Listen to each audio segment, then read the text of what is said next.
You're welcome back, and of course, we are on X Spaces, on YouTube, on Facebook. Your comments are welcome. It's Friday. It's also the beginning of a new month, August 1, 2025, and we've got a lot to unpack this afternoon here on the program. Now, the Ministry of Communications, Technology and Innovation has issued an ultimatum to MultiChoice Ghana operators of DSTV, demanding a reduction in subscription prices by August 7 or risk suspension of their broadcasting license. Now, the minister was speaking at the Government Accountability Series. Sector Minister Samuel George revealed that MultiChoice responded to an earlier engagement with a 9-page letter outlining why it cannot lower prices. Listen.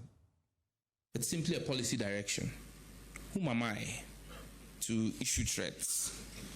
I'm merely a policy maker. And so the policy position of the government is clear. I'm just going to run through a portion of my letter to DSTV. In that letter, I compared Ghana, Nigeria, Liberia, and Ghana has a bigger population than Liberia, Angola, Botswana, that Ghana is bigger than as well, Eswatini, clearly Ghana is way bigger than Eswatini, and South Africa.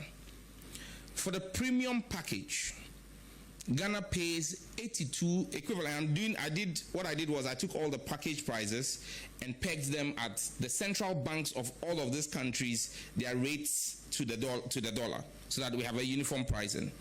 For premium package, Ghanaians are asked to pay $82.40. Nigerians are paying $29. Liberia is paying $61. Angola is paying $33. Botswana, $61. Eswatini, $52. South Africa, $51. Clearly, Ghana is way so high. There is no justification. It's the same content, the same old movies. And let's just be clear. The same MultiChoice in June last year did a $30 price reduction in Liberia. Liberia's prices were similar to Ghana. They slashed the premium price by $30, slashed all the lower bundles by $17. What is good for Liberians and Nigerians is good for Ghanaians. I am not threatening MultiChoice and I'm not hounding them out. We're simply protecting the Ghanaian people. I have made a request for 30%. What I consider a proactive step will not be you writing to me and tell me that the prudent management of the economy by the Mahama administration that has led to upgrades in our credit rating by Standards and Poor's, Fitch, you tell me that that is a fluke. And so in my letter to MultiChoice, I asked them since when they began rating economies. Because for them to tell me that the improvement, the over 30% appreciation of the Ghanaian cedi is unsustainable and cannot be projected against, I want to know what expertise they have in determining the future of the Ghanaian economy. We are simply acting as regulators. We will not give a license to a foreign entity to come and fleece Ghanaians. You want to work here in Ghana, you will work in the interest of the Ghanaian people. I gave them 21 days, they responded. I've given them another 7 days. By 7th of August, the NCA would suspend their broadcasting license if they don't come back to us with a reduction in price for the Ghanaian people. So that's some kind of warning to DSTV, or MultiChoice if you like, and MultiChoice operates DSTV. Now they've got up to the 7th of August, exactly a week from today, to reduce prices by at least 30%, or they will have their broadcast license suspended by the National Communications Authority. And the minister has been explaining why he's taking this particular measure. And we will explore this particular matter. But the minister also addressed public complaints about data drainage and unexplained data depletion, describing them as unsubstantiated. Now, if you have been having issues with your data, it's running higher than it normally should do. The minister said there's no evidence to back the claim that the telcos are behind it. He announced the formation of a special technical task force that has investigated all reported cases. According to him, findings indicate that data loss is often due to user setting. Your settings are not, in right places. There's also background apps running on your blind side, and not manipulation, according to him, by the service providers. I would also segue here into the issue of that has become topical of data and data running faster and disappearing. Let me be clear. My fidelity and that of the ministry and the government of President Mahama is to the Ghanaian people. Our interest is the best interest of the Ghanaian people. However, these are technical issues that we would only be able to act on the basis of evidence and not sentiments. I have seen a number of complaints on social media, and I've set up a specialized task force at the NCA and at all the mobile network operators to deal with these complaints. Let me state on the record, every single one of the complaints that have been referred to the team have been investigated, and all of them have proven that it is user settings and user behaviors that have affected the use of their data, and that there has been no price tampering. Let me reiterate, I will not hesitate to deal decisively as minister with any telecom company that falters or alters the pricing that is approved by the NCA. But unless there is evidence of same, you cannot punish somebody just because people are making a claim that is not backed by the evidence. And I can show to the media today evidence, maybe in the Q&A, of some of these instances. In fact, the last one that was dealt with, that I got a report on this morning, the individual complained. I asked the NCA to reach out to him. For 48 hours, he did not respond, so I had to go back on X and retweet at him and say that we've been trying to reach out to you. When we did the investigation, it turned out that he actually handed his own device over to somebody, and when they did the record, they realized that the person used it to watch and stream videos, and that's how come the data he was expecting to keep. And I have evidence of this. I mean, and some of them, we've actually urged some of them to come out and do public sensitization. I'm sure you all saw the one by Mr. DKB when he complained about his data, and subsequently he realized that it was from his own user behavior. But I said, like I said, we will continue to deal with every single one that comes our way. So basically what the minister is saying, that if you have issues with your data running out so fast, check your settings, or better still, check the apps that are running in the background. You may not need them, but that may be the reason why your data is running so fast. And it is not because the telecoms are cheating you, but if there is any room for some kind of investigation, you will do so. We'll explore this matter as well.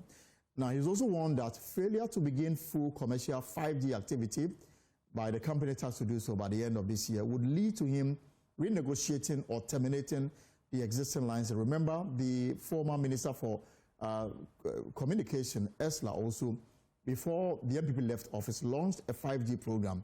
As we speak, no telecommunication company has rolled a 5G network in Ghana, and a company is responsible for that.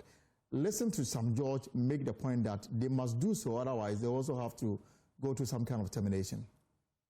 The previous claim, I think it was sometime in November 2024, that the previous administration launched with fanfare 5G. Let's just say that it was smoke screens and voicemail. There was actually no fact. I mean, even that day at that center where they launched the 5G, there was no 5G network, and there is no 5G anywhere. If there was 5G, I haven't directed the NCA or NGIC to turn off any 5G site. We would have seen it. But I think it's such smoke screens and gaslighting from the previous administration that made the Ghanaian people give such a decisive victory to President Mahama. And that's why, for me, as his Minister for Communication, Digital Technology and Innovation, I'll be truthful and honest with the Ghanaian people. We have no 5G service in the country. NGIC has received all the necessary approvals. In fact, last 2 weeks, I gave the final connecting entity license approval for MNOs. They're asking for an additional license for ISPs, which I have declined. My argument is simple. You have a license. You've had it for almost 3 years. At the very least, I've given you the authority and the license to regulatory approval for you to connect to MNOs. Focus on that and roll out with MNOs. Why do you want me to add additional ISP licenses for you? No, deal with MNOs, let's see that you've rolled out with MNOs. 6 months after you've rolled out with MNOs, we'll consider granting ISP licenses as well. But for now, like I have indicated, if by end of Q4, we do not see a full commercial rollout on telecom operators of the NGIC 5G network, we would take away the exclusivity clause and then review the entire license arrangement in the interest of the Ghanaian people. So a lot more happening in the telecommunications center, and the minister is not mincing words at all. First, he started by giving multi-choice operators of DSTV in Ghana 7 days, beginning today, to reduce their prices, their subscription prices, by 30%, or the NCA will be giving the all clear to suspend the broadcast licenses of DSTV. That matter is pending. There's also the matter of the 5G network. The company responsible for the rollout is also be given a timeline to do so. Otherwise, there's also going to be a termination. But if your data is running out so fast, it could be because of your settings or apps running in the background, and not because your service provider is cheating you. That's according to the minister. A lot more happened today at the news conference. Let me bring in Presidential Affairs Correspondent Maslow Agbagba, who is reporting from the president. So, Maslow, the minister also spoke about some radio stations that are undergoing some kind of ratification of their license and other commitment they might meet with the NCA. Can you walk us through how many have satisfied, how many are pending, and the ones that are likely to have their licenses also revoked? And if you can kindly unmute for me so we can hear you live, loud and clear from the Jubilee House in Accra. Okay, yeah. Right, so I can hear you now. So, like you rightly mentioned, I can recall that some months ago, the president actually granted clemency to some radio stations that were shut down, by the regulator. Well, the sector minister has been giving us updates on that today. He said 64 radio stations were actually had some kind of infractions. But now 58 of the radio stations have actually moved in right now to rectify some of the challenges that has to do with their broadcasting rights and all of that. So 68, but 54 have moved in to regularize and correct the anomalies. But he says that some radio stations are outstanding, some of them have not made any move at all to rectify the issues detected. And he is, signaling and warning and them that they will definitely, crack the whip if they do not take any decision or do not make any moves to correct the anomalies that were detected with their broadcasting, permission. He has also been giving us updates on the Tell Me GVG contract. He said that contract is not delivering value for money. He said the revenue that the country, gets from inbound, international traffic, the fees paid to Tell Me GVG is about 84% of that, and says that it is not delivering any value for money. And he says his administration or his office would not renew the Tell Me GVG contract. He talks about conversations now that are sort of renegotiated the terms, of the contract pending, the termination of the contract of Tell Me GVG. He has also been talking about 60%, stakes in Airtel Tigo. He says that should be happening soon, and it's all part of the process to revamp the operations of Airtel Tigo. Like you rightly mentioned, he also indicated, he talked about the 4G, 5G rollout, and he did not mince words. He was quite emphatic that the past administration really did not do much, beyond the pomp and pageantry that characterized, the launching of that 4G, 5G network. And he says that by the end of the year, if we do not see any visible signs of, 4G, 5G rollout in the country, this outbreak will terminate, the contract with the organization tasked with implementing the 4G, 5G rollout. So there's been a lot of conversations here at the presidency today, but what really has dominated the conversation and is generating a lot of traction, of course, is the issue of the DSTV fees and the issue of the data charges as well. That has been dominating, so conversation on social media we have been monitoring. On the DSTV charges, he was quite emphatic. In fact, he used some very strong words. He says the President Mahama administration will not tolerate any freezing of the Ghanaian people.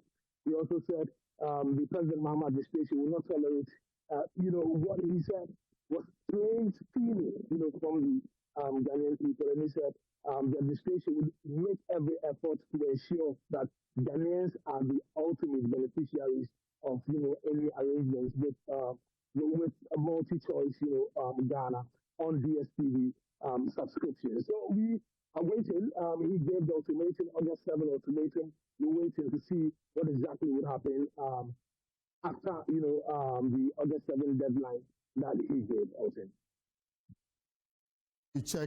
If you actually check the trends, I mean, the leading trend in Ghana right now is a matter about the DSTV and how much, for example, they are charging those who are on their subscription. For example, somebody is asking, Ghanaians pay $83 for premium package, whilst Nigeria enjoy the same service for $29 US. So in Ghana, if you are on the premium package, you are paying $83. That is for single view. If there's dual view, that will incur another cost. And in Nigeria, same is going for $29 United States dollars. I wonder whether the NC officials were at this news conference. Well, some of them were present, but they didn't respond. In fact, it was the minister who addressed all the issues and the subsequent questions, that followed that declaration. Not many people saw that coming. Although when it was announced, the Gambia Accountability Series was announced, and it was announced that the sector minister was coming, a lot of the questions that came up was about the meeting that he had with multi-choice Ghana operators of DSTV. So many people wanted to know, because he had given them a July, I think 21st July, date to get back to him on the engagement that they had about the reduction of prices. But he stated that DSTV responded with a 9-page letter detailing why we are unable to reduce prices, and he was not happy about that at all. But he also took the opportunity to also update the nation on the $1 billion Ghana UAE innovation and technology. Now, Marcel, even before you go to that, and the words introduced into this conversation by the minister, according to him, when he wrote to DSTV and invited them to his office to discuss the proposal for them to reduce their subscription rate in Ghana, DSTV response to them, to the ministry, was that the gains, as far as the Ghanaian currency is concerned, the cedi, for example, the appreciation is not something that they can rely on. In fact, to use his words, it's a fluke. I mean, it's a mirage that they can go to bed thinking that the cedi will sustain itself against the US dollar. And for that reason, it was impossible, looking at the trend of the Ghanaian cedi against the US dollar, to use it as a yardstick to now reduce prices. Yes, exactly. And he was not happy about that. In fact, he quoted some work done by international data and research institutions, Fitch, Standard & Poor's, and all of that, who have since upgraded their ratings of Ghana's economic status, all indicating about the gains that the country is making when it comes to its economy, and also about the appreciation of the cedi against the dollar and all of that. So he said, all these credible institutions have put out data suggesting that things are better now. So why don't you reduce the prices? And he does not see why they will use multi-choice Ghana and DSTV will use their own explanation. to say that they cannot reduce prices because they think that the gains made are not sustainable. In fact, he read portions of the letter that he wrote to DSTV, also detailing, prices that we have in South African countries. He mentioned countries like Eswatini, for instance. He mentioned countries like Botswana, for instance, because the argument has been that if you're comparing Ghana to a country like Nigeria, for instance, Nigeria obviously has a larger, market size compared to Ghana. But he says that if you compare also to other smaller countries like Botswana and Eswatini, they have relatively smaller populations. So he was shocked that they are getting better offers than a country, like Ghana. All right. And I mean, the confusion for some of us, for example, myself, I use myself as an example, my subscription on DSTV is actually ending tomorrow.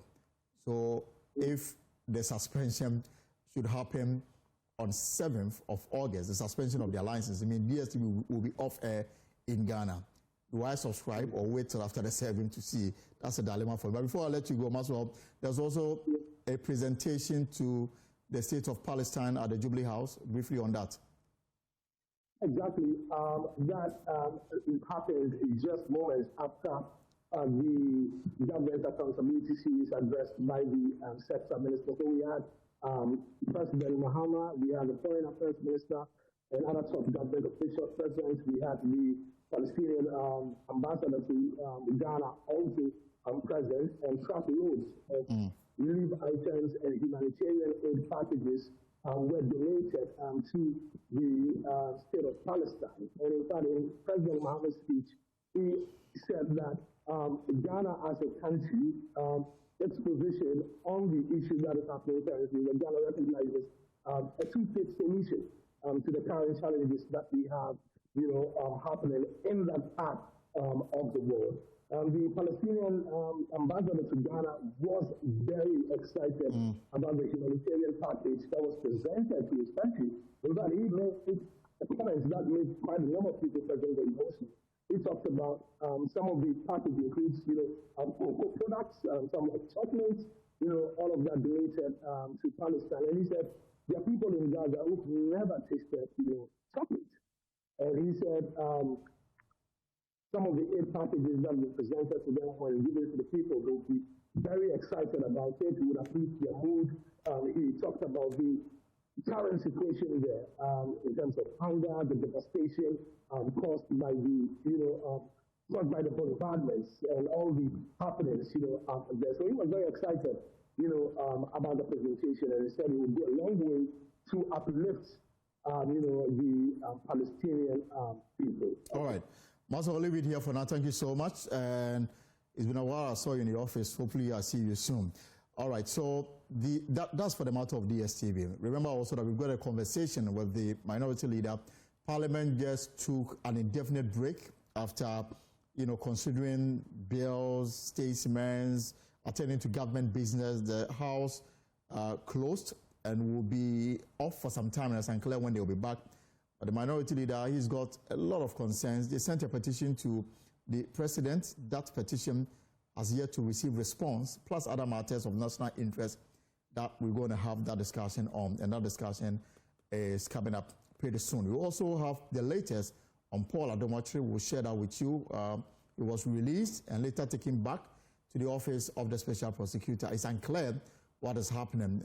In this particular instance, leading to his release from the custody of the National Investigation Bureau, the former Attorney General and Minister for Justice, Godfrey Yeboah-Dame, was in his company and then later has been called back to the office of the Special Prosecutor. We'll bring you, we'll tell you what is happening, whether he's going to spend another night there or the weekend there. We've got that details coming your way. But before we do that, let's talk about roads, because in the last few days, there's been a lot of conversation around roads and why the Ministry of Roads and Highways is focusing on other regions rather than the Ashanti and the Greater Accra region. This week, for example, 15 people between the ages of 10 and 25 were buried yesterday. They were involved in an accident on the Kumasi Accra Road whilst returning from a church convention An accident claimed the lives of 15 individuals between the ages of 10 and 25. Now, the Minister of Roads and Highways, Governor Kwame Abuja, says no amount of plea bargaining will stop him from pursuing the retrieval of an estimated $30 million paid an Indian construction firm, JMC Projects, for allegedly no work done. The minister, who is livid about the private developers' inability to improve the Savologu-Walewale stretch in the northeast region, says he would prefer retrieving the said amount to pay other road contractors while executing work according to schedule. Already, the minister has referred the said company to the Attorney General on grounds that in spite of being paid that amount of $30 million, which represents 20% of the $158 million contract, the company had only done 1% of the first phase of the upgrading of the 113-kilometer project which spans Savologu to Walewale, and he spoke on the Super Morning Show. Was written such that we paid the contractor, I think, about 20% mobilization. And I just got to know that even the day of the sword cutting that the former vice president did, the truck, the vehicle, the equipment that were available did not even belong to the contractor because they were not ready. But we rushed to cut the sword. Now, the part of the contract also says that if they take that money and they raise the second certificate, after a period of time, if we fail to pay, they are free to terminate the contract and walk away with our 30 million. Oh, it's actually 30 million. 30 million. And I'm saying that if you are a Ghanaian, a lawyer, an engineer, and you take, assuming it's a FIDIC contract, you take that contract, there's an opportunity for you to do a specific conditional contract. And you wrote a contract and say that we can pay somebody. Forget about where the person comes from, whether India, Japan, doesn't really matter. And say that when we pay you 30 million, and you raise a second certificate after a number of months we don't pay you, you can terminate and go. How can you actually hold your Ghana card and tell yourself that you belong to this country? Unless you hate us so much. But for me, it is done already. You've taken our 30 million. We have done no work. You will either have to work up to 30 million or you give us our money back. And there's no way out of this. No amount of meetings, no amount of conferences is going to change this. $30 million, do you know what that is? The contractor working at Agona to Takrady was started by the previous government. That was one of the things I was asking my predecessor. That project was awarded during President Akufo-Addo's time. Not $1 was paid. Certificate number 1, 2, 3, and 4, totaling $68 million today. But they sit on the rooftop saying that we have started it. You haven't even paid $1 for it. I have that $30 million. I can pay that contractor part of his $68 million we owe him, because guess what? He's never left site. Well, the minister is also giving assurance that no road project awarded under President Mahamad's flagship Big Push project will go beyond 24 months. According to him, the days of prolonged road projects are over. We want reset means that we need to change that narrative. So we are saying by the end of this year, month that we've entered into, all Big Push projects must be on site, except one which may not fully start, which is the Dambai Bridge, because we need to do further investigation and detailed design before they can actually start building. But they can start site preparation and other things. And all the projects have deliberately been structured to be 2 years span, so 24 months. And we are trying. They won't go beyond. No, we are not. So we break them into, because you see, I see a situation where for some reason we award a contractor 100 kilometers of road. People forget that constructing 100 kilometers of road, it's not a small undertaking. But maybe people are more interested in how much does it cost. They are looking at the money involved. So they take the job, and just for the 7 years, 8 years, they don't do anything. We want to avoid that, and I'm saying that from now, Big Push, which is something that we all need like yesterday. When we award you 20 kilometers of road, and we say you should finish in 24 months, we are expecting you to finish ahead of schedule. If there's any evidence of 3 months of delay, we will write it into the contract. We terminate. We're not going to wait for you. If you like, you can go to court, because in any case, no contractor is compelled to participate in Big Push. You must be prepared to work 24/7 on that project. You must be prepared to finish that project within 12 months, unless something extremely unforeseen, which we can all understand. And also another problem we also noticed was lack of effective supervision, either by third-party service providers like consultants or our own staff from the various agencies. There's evidence that almost all of those did not perform the way they should be. So, for instance, a road is built that should last 15 years and it fails in 6 months. Then it has a shorter exactly life. And then we now need to look for another money to come forward. And we are saying from now, when you are a contractor and you want to participate in any activity at the ministry, you take the appropriate, you have to prove, first of all, you have the technical capability. You take the necessary insurance in terms of performance against the project.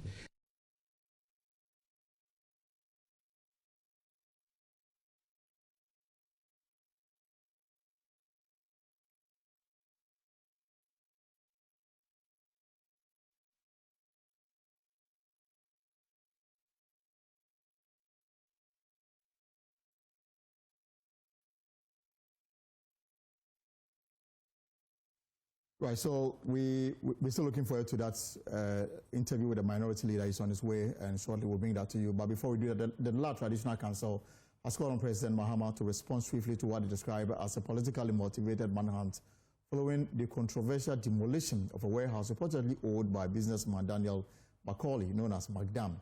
Now, Chief Priest of the La Traditional Council, Nipa Vermont V, is leading the charge, insisting the matter be thoroughly investigated and those responsible held accountable.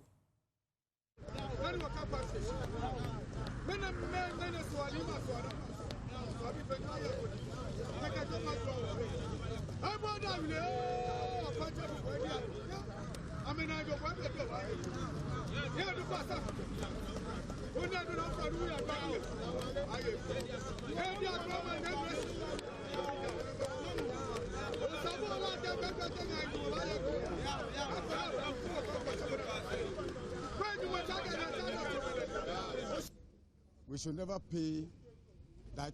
Maybe the time Emra Akufo do wohono. Mo ye say into you say ya be say. OGD say and this betima tra power until the kingdom come. Akonga ne be sisa wo. Enti obu obi ade ne a ochina ye bebu die. But when Ghana yentra Ghana enye niema bi a ense. McDan ninkoa employment ewo Ghana no nipa busumi a o hwewom ana o twa won ka no ofa onya ye MP onya ye minister da anso nipa omano omunsako omano no o McDan sam no beyond imagination. Well, he also wants government to begin immediate negotiation with McDan and ensure that the demolished warehouse is rebuilt as a matter of urgency. We are praying to the John Mahama that they should put this into order. Let them go rebuilding. They should rebuild it. Exactly. And they should call McDan, sit down, one-on-one.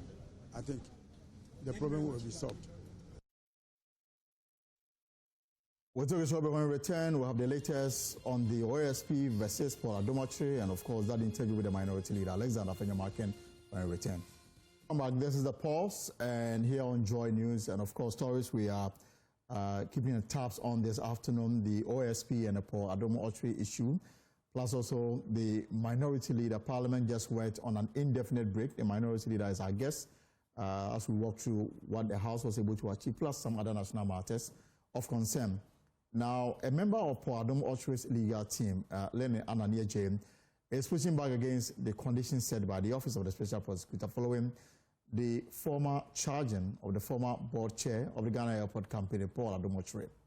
Now, speaking on Joy News Desk, lawyer Neonatal raised concerns about what he described as procedural irregularities, including limited access to his client, the imposition of stringent bail conditions, and what he suggested may amount to unfair administrative discretion. He further clarified that While the OSP claims Mr. Adom-Otchere has been formally charged, his legal team has not received a charge sheet or seen evidence that formal charges have been read in court, noting that their client was only cautioned and interviewed. After our initial engagement at the Office of the Special Prosecutor, our client was whisked away.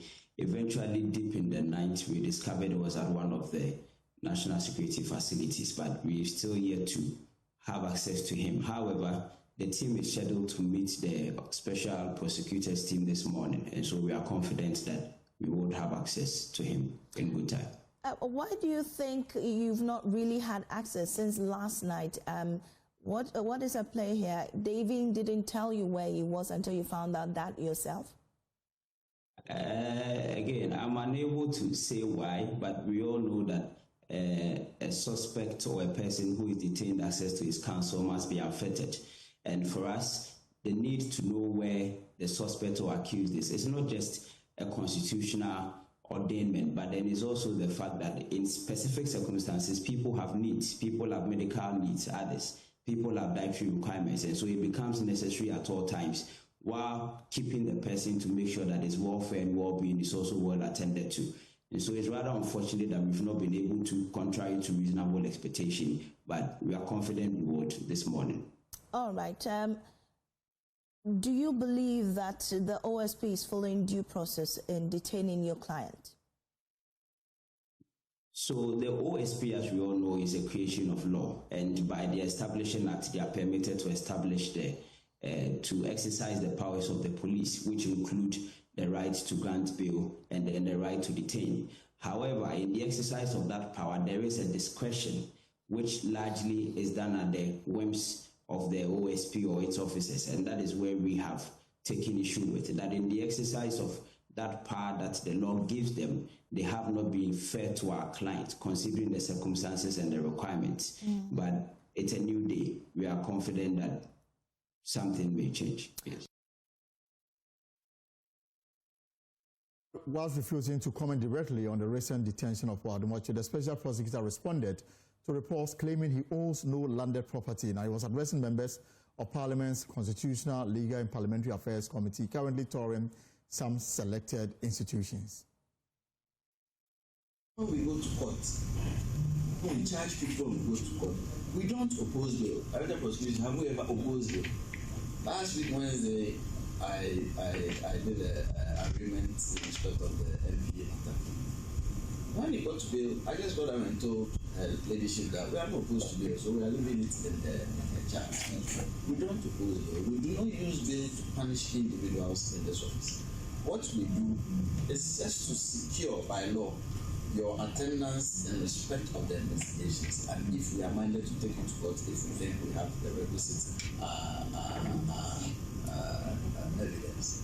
So here, when you are this is to the general public, when you are invited, it's not an invitation. When you are directed to come here as a suspect, mind you have to post bail, and that is why in the direction, the communication directive, we tell you that you may come along with counsel of your choice. Immediately you go for counsel of your choice. The person, by his or her training as counsel, knows that if you are being directed to show up as a suspect, you would be required to post bail. I'll come to it. Well, so this is a developing matter. So some few minutes ago, we got the information that Mr. Paul Adom-Otchere has been released from the custody of the National Investigation Bureau, and he was taken there per the arrangement by the Office of the Special Prosecutor. But as he stepped out of the office of the NIB, he was again called to report at the Office of the Special Prosecutor. And he is in the company of the former Attorney General Minister for Justice, Godfrey Yeboah-Damem. It's unclear why he is back at the Office of the Special Prosecutor. But some few seconds ago, the OSP issued this statement on its official X page. And it says that the Office of the Special Prosecutor has accepted revised bail condition proposed by the legal counsel for Mr. Paul Adom-Otchere, former board chairman of the Ghana Airport Company Limited. The revised terms, which meet the objectives of the original bail condition, have been secured by the Jospon group of companies acting as surety. The matter remains under active investigation by the Office of the Special Prosecutor. Again, let me go over. The latest on this matter is that the Office of the Special Prosecutor has accepted, according to a statement just released on the X page of the OSP, has accepted revised bail condition proposed by the legal counsel for Mr. Paul Adom-Otchere, former board chairman of the Ghana Airport Company Limited. The revised terms, which meets the objectives of the original bail condition, have been secured by the Jospon Group of Companies. You know, Jospon Group of Companies is the operators of Metro TV, and they are acting as surety. The matter remains under active investigation by the Office of the Special Prosecutor. And we'll try and project the statement that just came through from the Office of the Special Prosecutor for you to have a look at it. But for now, as we speak, it's unclear whether Mr. Paul Adom-Otchere is on the way home. He's still being held as we go through paperwork before he can have his temporary freedom, while the OSP takes steps to deal with this matter. So there you have it. This is just coming in from the X page of the Office of the Special Prosecutor, and so this is what they are talking about. Mr. Paul Adom-Otchere may have met some aspect of the bail condition, and so his temporary freedom is guaranteed, but they'll have to still go through the necessary paperwork before that can be done. You can have a look at that.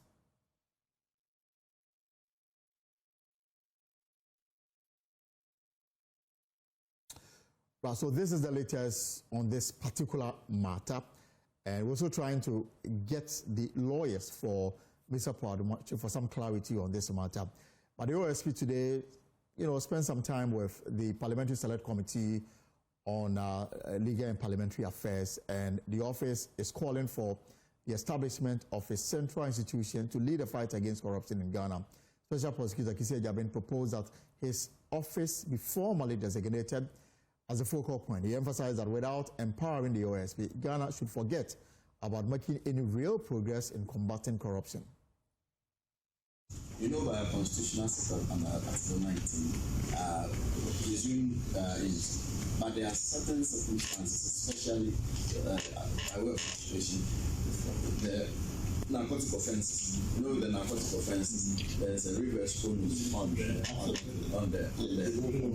accused person. Yeah, if you are caught with cocaine, you have to explain to the state how you have cocaine in your possession. It is not for the state to prove that you did not have the requisite authority to hold it. And the same thing we played before the Constitution Review Committee, that puts in the Constitution a presumption of corruption. A reverse bonus clause tied to lifestyle bucket.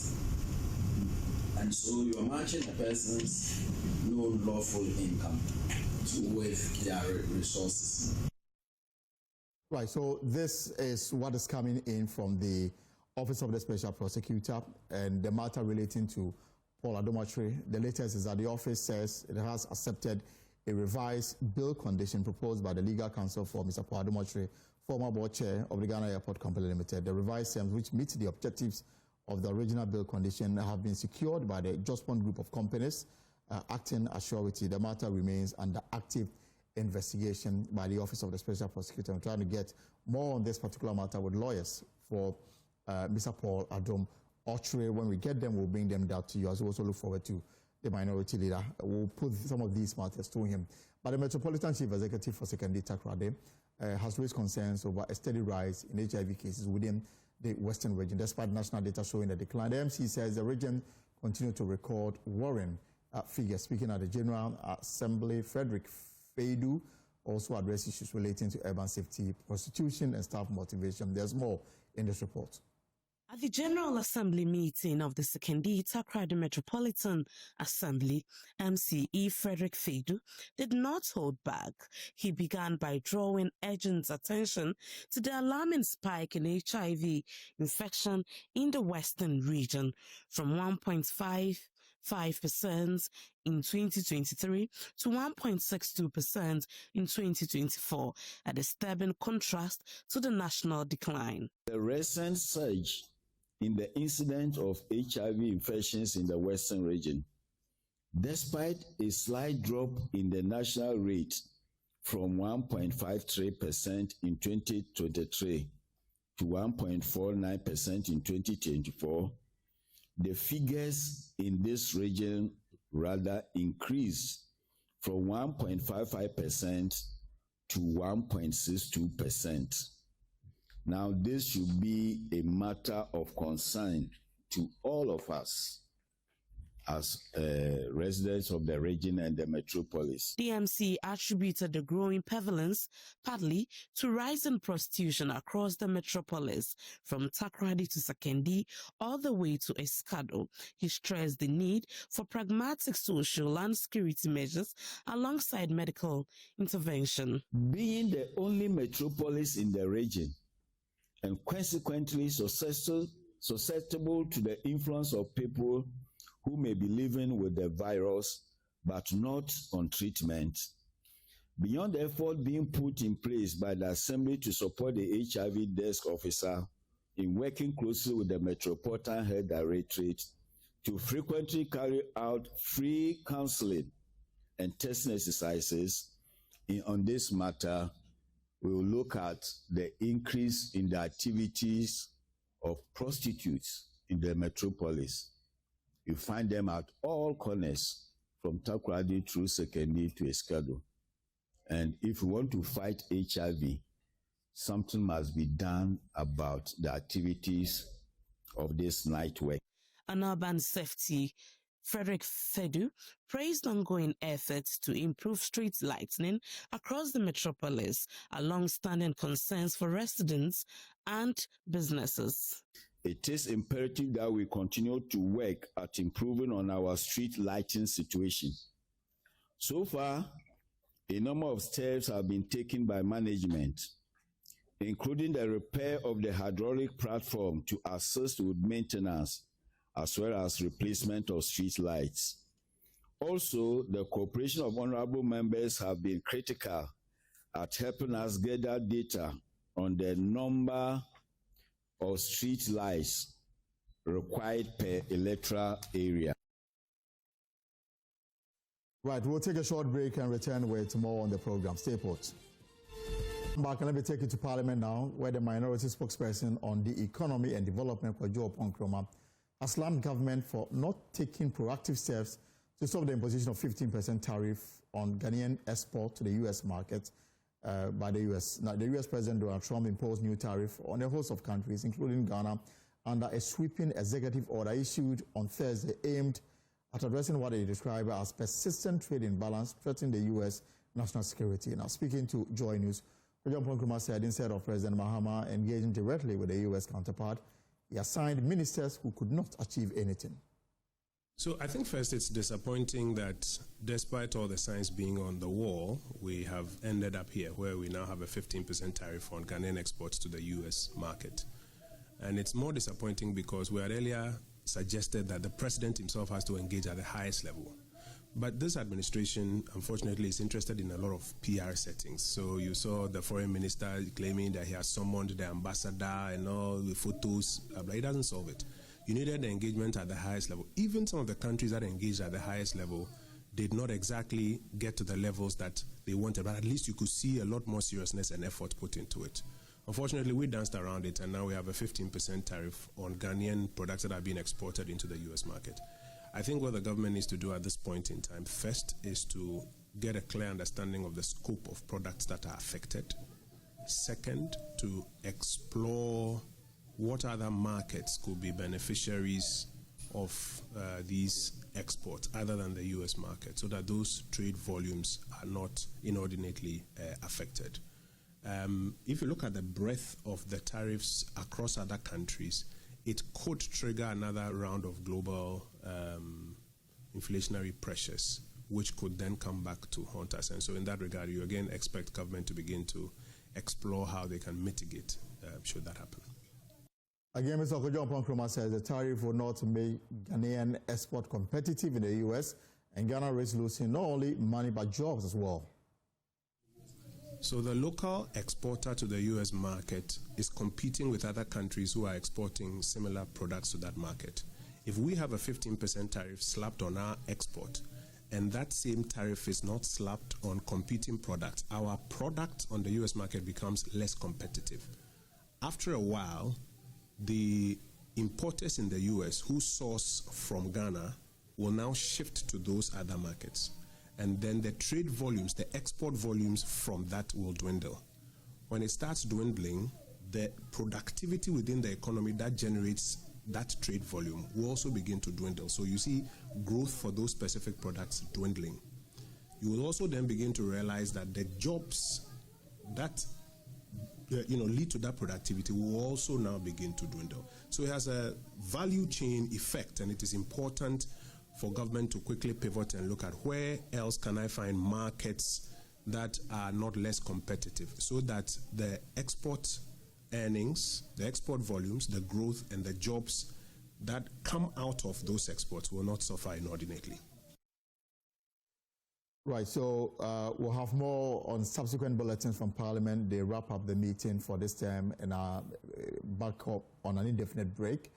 And so we'll bring you more on that. Now, the Konfano Teaching Hospital has received critical support aimed at reducing the high risk of blindness among premature babies due to retinopathy or prematurity, limited early screening, and inadequate neonatal monitoring have worsened the condition over the years. So only 20 monitors for more than 100 babies and just 4 breeding devices in an 18-bed preterm ward. Many premature infants risk going undiagnosed, putting them at high risk of permanent visual impairment or blindness. There's more in this report. In many health facilities, neonatal care is hindered by lack of infrastructure and equipment.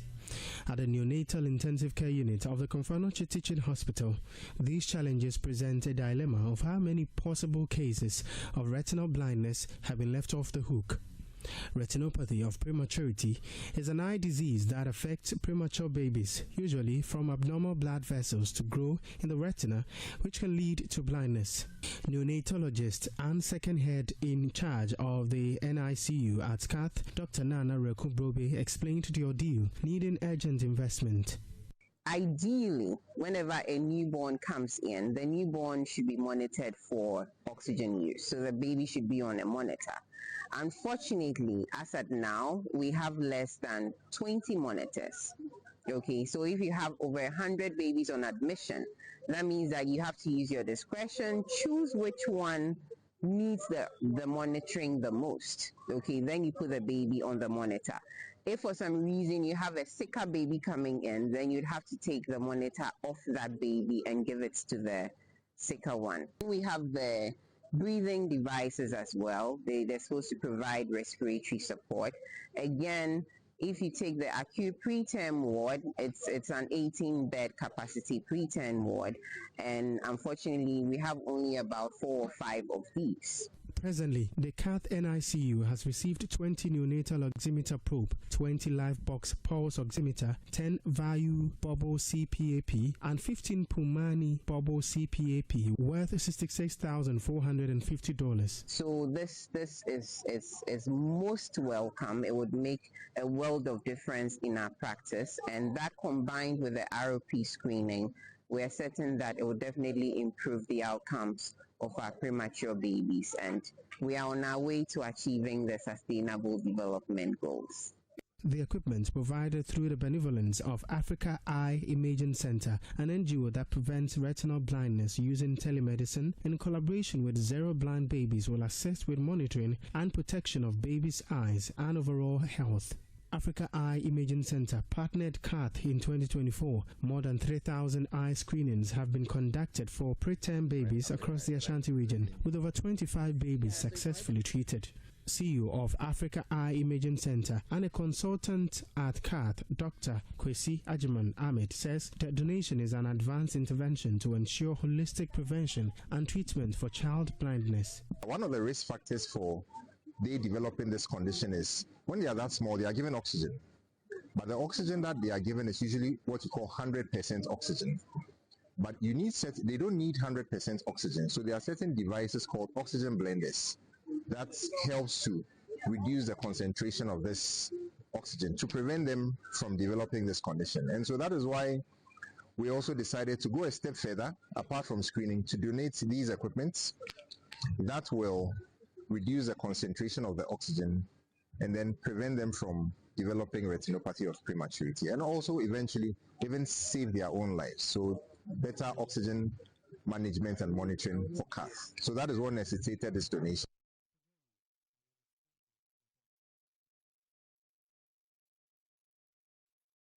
Well, let me take you back to Parliament, because members of Parliament are urging renewed efforts to boost the production and consumption of locally grown rice, as Ghana's annual rice import bill hit $560 million. During a visit to institutions working with International Development Group, AGRA, MPs highlighted the high quality of local rice and encouraged the public to choose Ghana grown rice. Deputy Ranking Member of Food and Agriculture, Sef Osayakoto, has been speaking on this matter.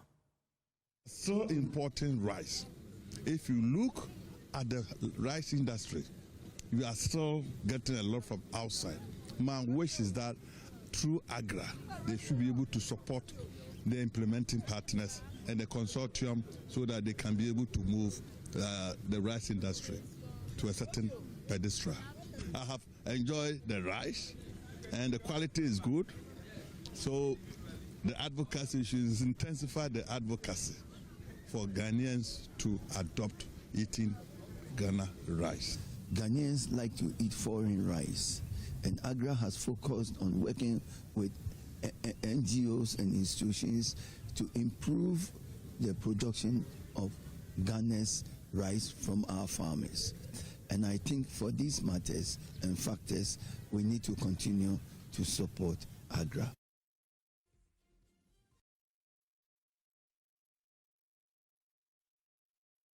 Welcome back. Of course, this is the pause, and I see a lot of people have interest in our advertising interview for today. So a lot of text messages, even ahead of the appearance of the minority leader, Alexander Afenyo-Markin. I'm glad to say that he's in our studios right now, and we'll go into the matters. It's just, I mean, it's been a very busy day for you. I was just watching a video of you making a second appearance at the residence of Daddy Lumba. Yeah, it's always been a busy schedule. But we have to manage. And we had to accompany the president to the place. Yes, please. And from there, we went to Tema, former Rose Minister and MP for Itiwa West. Right. Honorable Amokata. Also lost his wife, so we had to go and see him and then express our condolences. So for Lumba, is there personal relationship there?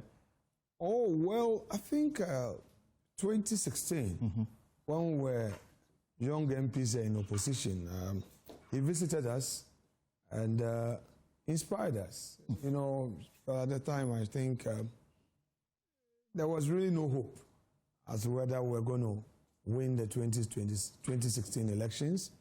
And he came one evening. I think Dr. Esebe Yeboah and Collins Owusu-Amankwa invited him. He sang for us, and we had fun. We ate together. And I saw him as a very humble, soft-spoken person, and I enjoyed his company. And I say, may the good Lord keep his soul and give him a peaceful rest. He's contributed his bit to the entertainment industry, and I'm sure he's one person whose name remain on the lips of many people, and we enjoy his music. He speaks real time, of course, real life story. And Parliament actually paid a glowing tribute to his memory on the floor. I mean, that is the highest that he attained. Yes. And he was also honored with a national award. Right. Yes, last year. Yes, by the former president. By the former president. Right. We'll have a lot more to talk about Daddy Lumba. Tomorrow is a one-week celebration. It is appearing to be a national celebration, if you like, because a lot of people are having their own celebration to remember the memory of Daddy Lumba. But let's talk about matters. I mean, let me start you off on what is perhaps the brewing issue in the country right now. So some few minutes ago, we got information that Mr. Paul Adom-Otchere, the host of Good Evening Ghana on Metro TV, who appeared before the OSP, ended up spending the night in NIB cells. And then about an hour ago, we got information that he had been released, but was asked to report to the OSP's office. Now, the OSP says the release was supposed to be from his office. After an hour of waiting, this according to lawyers for Mr. Paul Adom-Otchere, Paul and his legal team are told they are to be released at a location in Cantonment. So even though there's an official release, his freedom or his temporal freedom is not with him yet. I don't know what your reaction to this developing story is. Very well. So I was working with the lawyers on this matter, and I was there this afternoon at the OSP. We engaged, and I'm sure that we reached a good point for the purposes of the bail conditions. Mm-hmm. I think within a short period, we should be able to get him completely out of the place. So, I don't think there's anything to worry again at all. The OSP also in a press release a few minutes ago says the office has accepted a revised bail condition proposed by the legal counsel from Mr. Paul Adom-Otchere, but the revised terms, which meet the objectives of the original bail condition, have been secured by the Josport Group of Companies, and for that matter, this matter should be resolved as soon as possible. Some lawyers, and you are a lawyer of good standing, have suggested that the bail law, which institutions now have some right to impose bail condition on suspects before them, they think that this matter should rather be handled by the court, not the institution. I don't know what your legal brain may say to this matter. Okay, I would prefer to make a very hypothetical statement, and without referencing the Paul Adom-Otchere matter, and okay. I pray that I'm understood in context. Bail generally is a discretionary thing. You know, as lawyers, one of the things that we are told that when you appear before a judge on any application for bail, your posture should not be law. Mm-hmm. You must always plead, because it is an exercise of discretion. And then Martin Pebu pushed further on this matter, went to the Supreme Court, and this time the Supreme Court then ruled that, well, nobody should be denied bail. Right. And that old story of non-bailable offenses were matters of the past. So now every accused is entitled to bail, but the issue is the conditions of the bail. My view is that a bail condition should not be so onerous. Shouldn't be such that it will be difficult for the person to meet. Otherwise, then the whole thing becomes nugatory. But is it normal practice, for example, the institution setting the bail condition to say that, for example, you should produce 2 landed property? In the event that I don't have a landed property, that doesn't mean that I don't get my freedom? Well, I have had problems with IOCO. The IOCO approach is where I have a problem. For instance, IOCO will say it should be title document, and then it should also be valued, and then IOCO would be looking at the offense, and then the quantum of money associated with the so-called investigation. Right. And then use that to say that we are granting you bail in this sum. I hold a view that in all of these, it should be done with a human face. Lately, all of these arrests involve MPP appointees. The government, in my view, is abusing its goodwill. The goodwill given them by the people of Ghana to govern. They think that it is by doing this persecution, finding everything wrong with the MPP administration, that would really reassure the people that, oh, some good men have come into office. I would want them to be measured in the way they are taking their goodwill for granted.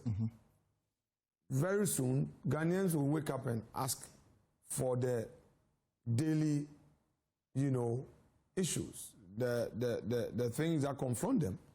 They want reliable electricity, power supply. They want cost of living to go down. Businessmen want to be able to do their business, get access to forex to be able to trade. They would need potable water. They would want their roads to be fixed. So these should be the things that they as a government should focus on. Rather than thinking that, okay, every now and then arrest, then they hold a press conference and try to create the impression that somebody has looted. I don't have a problem if a state agency has a matter for a person to answer. Of course, all of us going into public office, we must have that in mind that going into public office, one day you would have to answer for your speech. I don't have a problem with it. But it's the way and manner you carry it. For instance, look at Edubuahin. This guy has been with national security. We all know. And when it comes to the security of the state, the intelligence agencies, they have all manner of things they employ for the sake of our country. So you don't come out like that to create the impression that the person is a thief or he has stolen from the state and all that. Some of our colleagues who were incarcerated, kept for a number of days, for me, they could have done it better. Look at Wuntumi. He was invited by police CID. And we have it on good authority that Iyoko wanted the police to hold him, and the police, being very professional, declined. And you know what? Immediately Wuntumi got out of the police headquarters. Some pickups accosted him, pulled him out of his car. Couldn't that have been done in a better way? For instance, a call to Wuntumi, or even if an officer had gone there to say, oh, Chairman Wuntumi, Iyoko also needs you for investigation. I'm sure Wuntumi would have yielded. He had his lawyers. You get my point? It is when the man is resisting arrest, then you can, deploy some other means. Adnan, the former buffer stock chief executive, who was our parliamentary candidate for Pusiga. You go in a Rambo style to arrest him, he and the wife, then he's in your custody, then you set a very onerous bill condition, go and bring this property, this, that, and keep the guy in your custody for over 14 days. And that is about Iyoko. I think that for these bill conditions, they are questionable. Government would have to look at these things and those officers involved. Because you see, you will not be in power forever. And for those of us who are moderate, and today I said it in Parliament, for those of us who are moderating some of these things, you make it difficult for us to prevail on some hawks in future. Because people are watching. At a country, we must have, a ceiling, a cut-off point. Is this to suggest that there could be payback in the events that there's change in government? Very well. Let me explain myself well. Sometimes when we talk to our friends, they will tell us that, oh, but your people also did it. So it's like payback time. Some of their senior guys, me, have stopped calling them. Why? Because when you are trying to say, guy, bro, let's end this. Let's end this. They try to refer you to what happened earlier. What happened? I won't sit here and say that MPP, everything was perfect. There were times that some of us had to also come in to intervene on certain matters, and we were successful. So they cannot shut their minds completely to some of the interventions we made quietly for some of their colleagues who were having issues with the law. You get my point? So if today you think that, oh, you want to show somebody where the power lies, for me, when I reach out 1, 2, 3, and I realize that you are not accommodating, I'll stop calling. You think? But Elton, let me conclude on this point.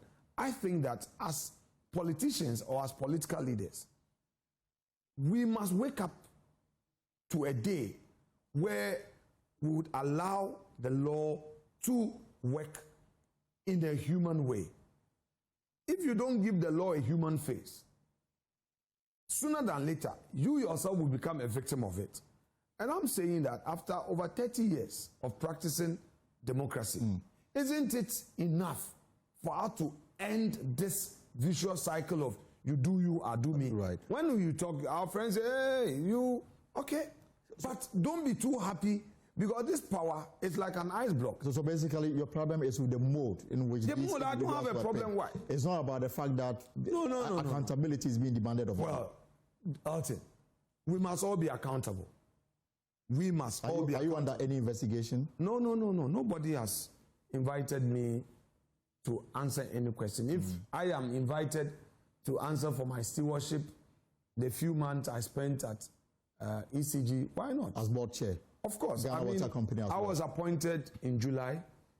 First board meeting was end of September, so activity was just 3 months. So if you want me to account for October, November, December, if I will, yes, those 3 months that I stayed at Ghana ECG, why not? If you want to go back and say that, oh, I should come and account for my stewardship as chair of Ghana Water, why not?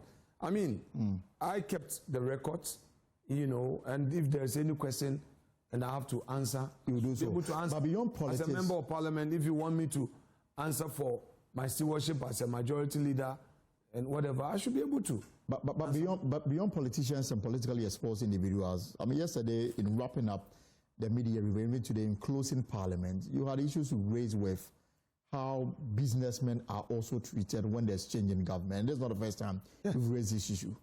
As for that one, I myself am a victim. I was a victim to this way back in 2009. You know, when Professor Mills of blessed memory won. I was operating my mining support business where I had a lot of trucks doing Awaso to Takrade, hauling from Tablibo in Togo to Aplao to Bupe. And I encountered a lot of challenges, largely because I was an MPP. You know, the trailers are imported from Dubai. The company's name is Mammoth. Okay, and Mammoth is another name for elephant. Right. Then they had the embossment on it. So these party boys will see my trucks and stop them. They use axle load until my partner approached the presidency and the vice president, as he then was President Mahama, spoke to them and we had our way. But within the period that they harassed us, we incurred a lot of debts. Stand Chart was on my neck, Access Bank, NIB, and it took us time to pay back. To pay our loan. Is it because businessmen, you get so attached to politicians, or you use that influence to also trample on the rights of the individuals? When there is change, people decide that it is payback time. Government employs the chunk. Government awards the chunk of the contract. So businessmen would always approach the state agencies. It's a fact, all right? But I'm saying that there is an irony to this. Foreign businesses never get attacked when there's a change. Maybe they don't show their hand too much. No, it's not about it. But foreign businesses in Ghana never get attacked. And I've also observed one thing. Not a single day have I seen any of these anti-corruption CSOs or any of our investigative personalities coming out with any reports against a foreign-owned company. But, Elton, foreign-owned businesses get juicy jobs in this country, get juicy jobs from the states. Multi-year jobs. They get multi-year businesses in dollars, hundreds of millions of dollars. So you realize that a Ghanaian company, you will hear Kojo Mensah, Kojo Edusei, Nana Safo, Moro Ibrahim. You hear, Kofi Azra, right, who is a Ghanaian, winning a contract. And the next moment, the person would have to fold up because he's been hounded in one way or the other. But you ask yourself, the same business being done by a foreigner, I don't want to list. I'm a private sector person. There are things I know, and I feel sad for my country.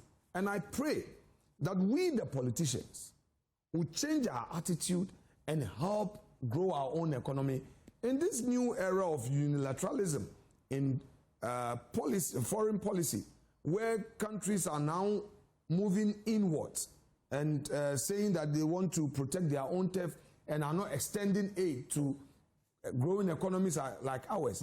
We need to sit on the table, around the table, look at the interest of Ghanaian businessmen and grow our economy.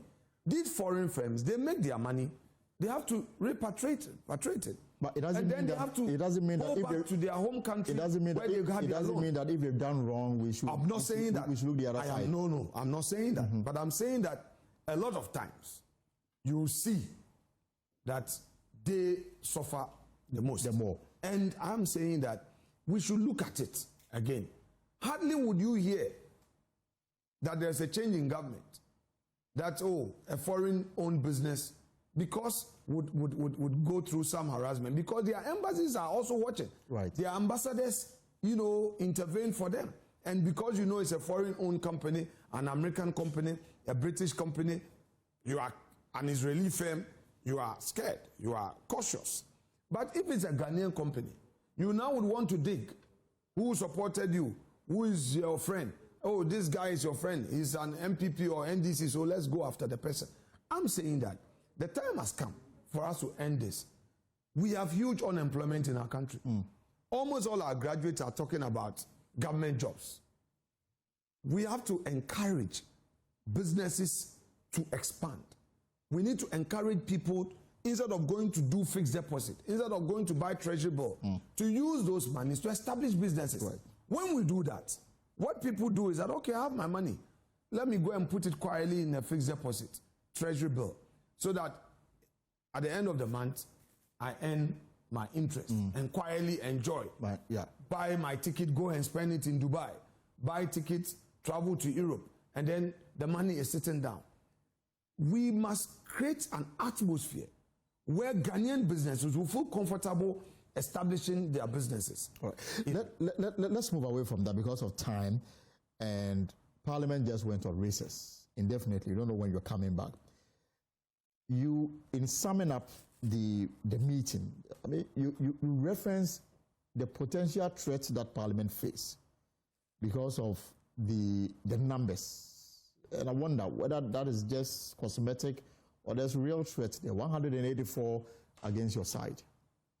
Well, I keep telling my friends in the NDC that careful with the precedents you are setting.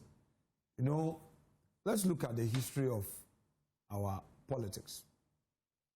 1996, NDC had almost 2/3. We had 200-member chamber. MPP had only 61 seats. Right. And NDC had over 130 seats. But in just 4 years, MPP had 100 seats. NDC lost over 30 seats. Okay? Let's say if we are talking real terms, they lost over 40. Okay? Over 40 seats. Then came to 2016. Right. 2016, we had 169 seats. What happened just in 4 years? Just in 4 years. We came back with 137 seats. They also had 137 seats. Meaning that they reclaimed. Yeah, all the seats they lost to you. 32 seats just within 4 years. Now, the posture upon getting huge majority becomes a problem when you lose that majority and now you'd have to go and negotiate. Okay? And that's what I keep reminding our friends. You now have 180 plus.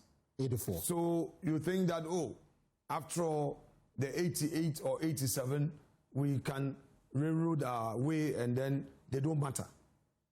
But even so, you realize that there are times that they themselves don't have even the 138 to do business. And that is when they try to make the overtures and try to be accommodating. But as soon as they know they have over 140, their posture changes. I'm saying that we don't need this. We are building a democracy. You never can tell tomorrow, look, today they see that our party is in crisis, which is true. We have our own challenges. We've been in power 8 years. We have major interventions that we were able to implement. We also made some mistakes. Ghanaians have punished us for our mistakes. Maybe the expectation was very high. They will not accept excuses. They punished us. And we are back home. You are now in office. In 4 years, NDC has forgotten one thing. They would also have a leadership issue. Because President Mahama, this is his last term. At least in the next 2 years. Of course. This is his last term. And if they don't manage themselves well, there's going to be an early lame duck period for his presidency. That is, if they don't manage themselves well. But if they manage themselves well, the president can have an active, firm leadership for at least 3 years until there's a leadership contest. Now, they are also going to struggle. Then we hear names flying here and there. So they shouldn't be too happy. Now you are in government. Some have been appointed.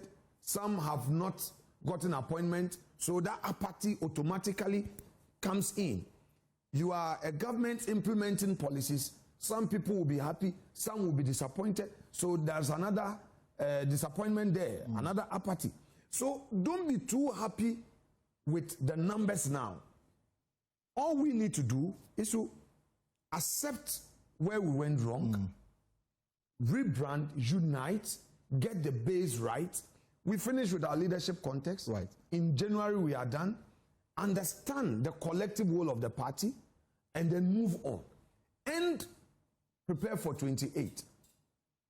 If NDC mistreats us, it will be difficult for them when they lose in 2028 because some people would still insist that, hey, remember what they did to me.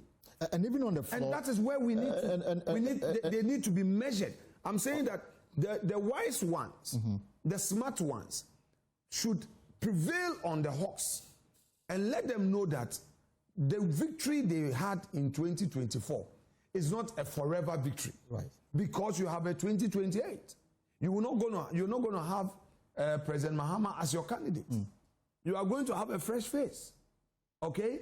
You would have your own internal problems. But know that some of these things would also go against you.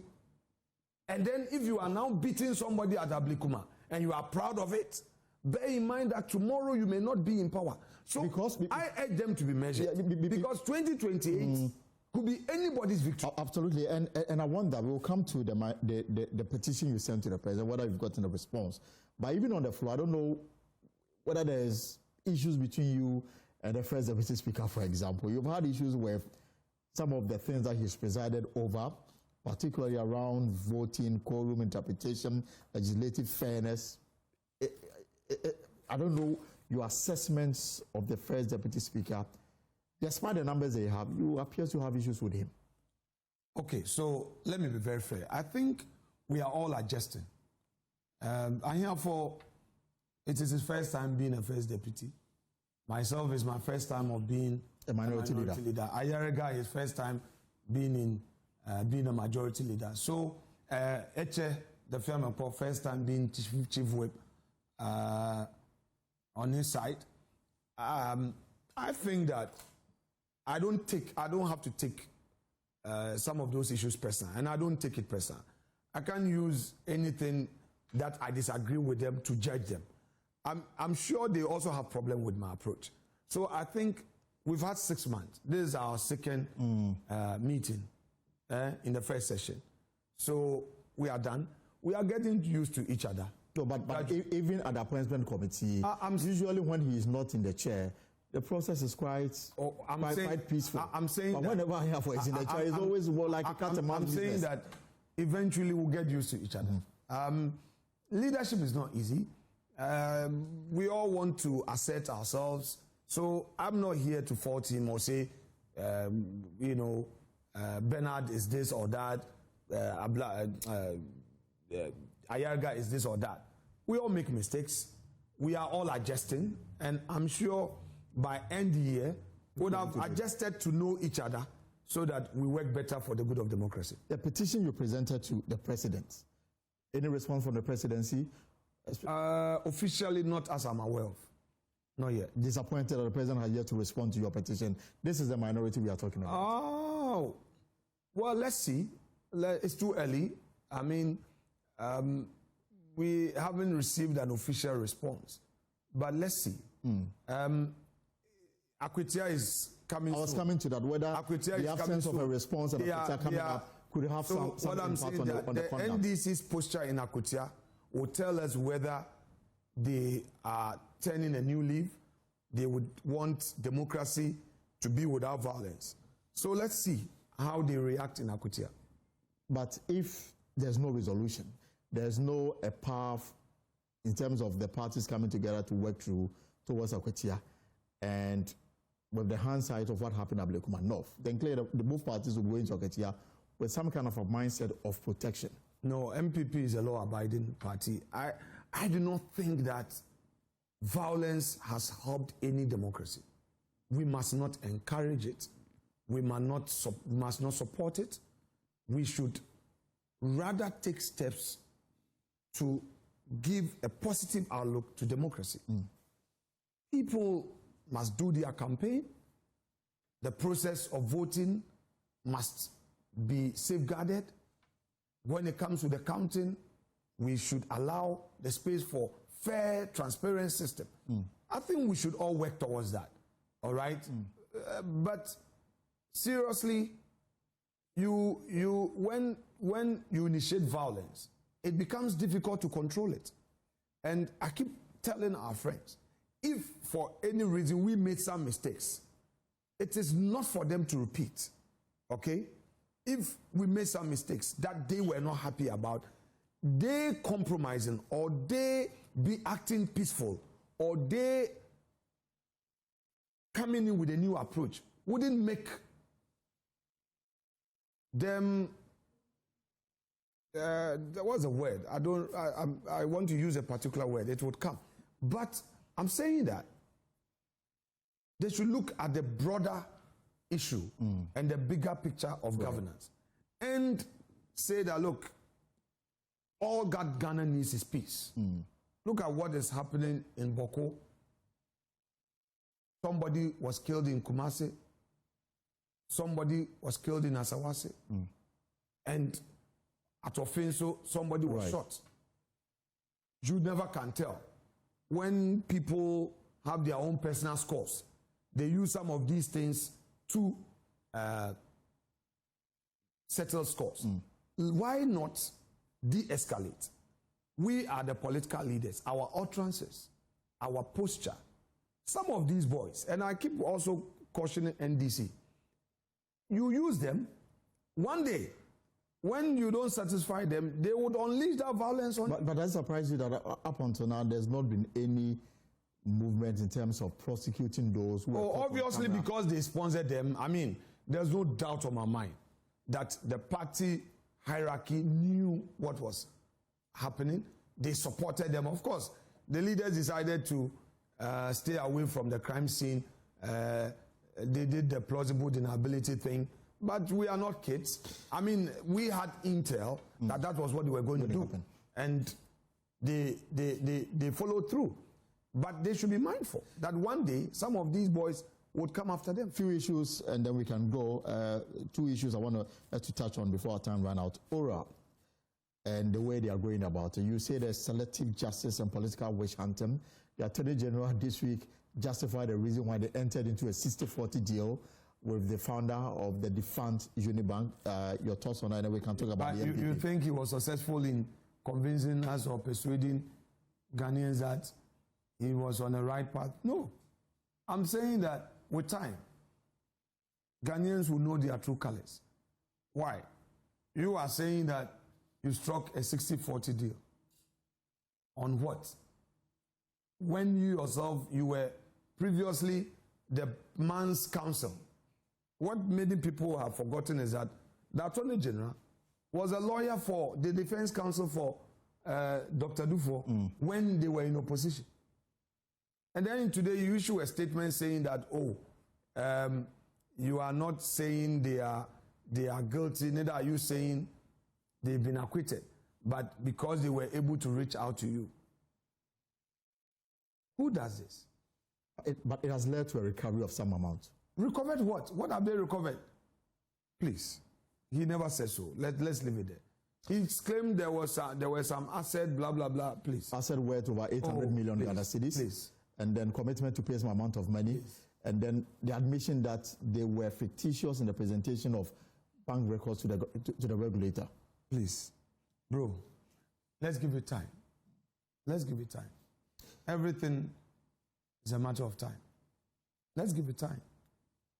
You think Ghanaians are ready for the MPP? I mean, in Parliament yesterday and today, you spent some time apologizing for some of the decisions you took whilst in government, which did not go well, and you think that you should be forgiven. Have you done enough to win back their love?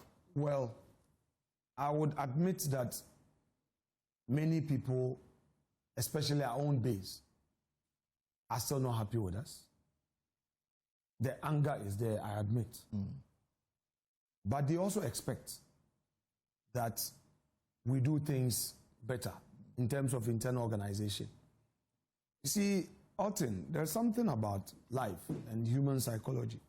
When somebody has so much trust in you and has so much confidence in you and you disappoint, it doesn't matter how well you've done. Because of the person's expectation, has a high expectation. If you disappoint, the person gets hurt. Right. If you look at the result, check some of our strongholds. The turnout was very low. Right. Meaning our own base decided that we won't vote. After the elections, I've spoken to quite a number of people. I meet people at programs, at functions, and they tell me, I didn't. Honorable Media Alban Man too. And if you ask, they give you reason. I think, fortunately, we've been able to do our first constitutional amendment after the Okoye report. And the next stage is the flag bearership election. Right. When we get done, the next step would be to proceed with the reorganization, reaching out, reconciliation, because you have elections, obviously, you need to reach out. And then look at the party's values. What do we stand for? What can we do to make Ghanaians show us that love they showed us in 2000 and 2016? Ghanaians are not saying we did not implement free SHS. They are not saying they are not happy with what we did in terms of free SHS. Ghanaians have not questioned us on what we did to revive the health insurance. If you move across the nation, the roles we did, Ghanaians appreciate. However, they expected more. And there were some mistakes that they felt that, no, MPP, that is not you. You should have known better. You should have done better. It is enough.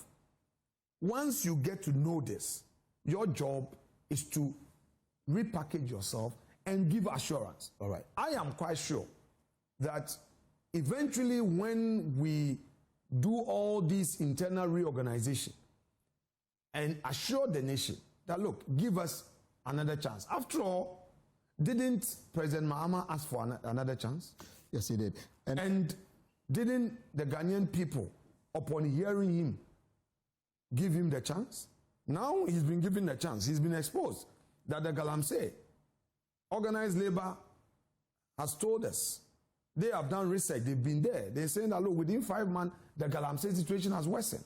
UTAG has also questioned them. So the Galamsey issue, for instance, which started in their time, that they said we could not successfully deal with it. They got a chance, and it's obvious that they could not. In just a minute before we go, I mean, your quest to recapture power will depend on who you present. Already we've got names like Dr. Baumia Honorable Kennedy Japan, Dr. Sherry Chumbana Champon, Kwabena Japan. What does this diversity of contenders say about the future of the leadership? It's good for the party. It tells you that people still believe that the party has prospects. Listen, it is not easy for somebody to publicly declare to serve his party, be it at the parliamentary level or to be a flag bearer. It's not easy. So we should even commend the courage of these gallant patriots of ours for saying that I want to put myself up to be elected. Right. They all have their vision. I pray that we do so without any rancor.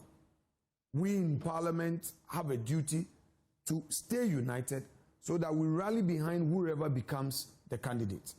I can't be here to say that because people are contesting, this is my preference or that. No. We need to rally behind whoever becomes the winner. And in the campaign, even if you disagree with somebody's candidature, there's a way to express it. All right. It's not good to go on air and condemn another candidate because you have your own candidate. I would encourage our colleagues, MPP members, to campaign on the strength of their preferred candidate, right, rather than condemning. Because if you condemn another person, use unpalatable words, unprintable words, then after the election you say reconciliation, it won't work. It becomes difficult to achieve.